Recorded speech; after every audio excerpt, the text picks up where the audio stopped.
Hi, okay, so this next segment, they're talking about how they think the killings were sexually motivated.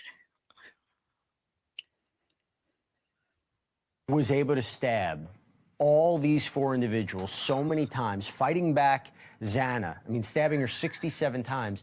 It takes a tremendous amount of exertion to do this. I mean, I'm still having trouble processing how he was able to do this, right? How he was able to attack in this way. And obviously, certain victims had no idea this was coming out. And then you had Xana who was fighting back. Just talk to me about what this tells you about the timeline of this.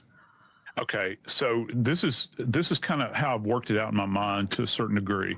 I believe that this was sexually motivated. I think that, and you don't have to have a rape or an actual assault to have a sexually motivated event. Okay, and when we talk about that, it can be jealousy driven, this sort of thing.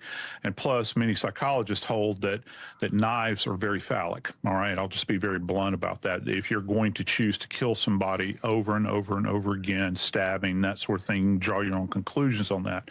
So initially, this case started out with the two young women upstairs, perhaps thinking the perpetrator thought that this was a single event.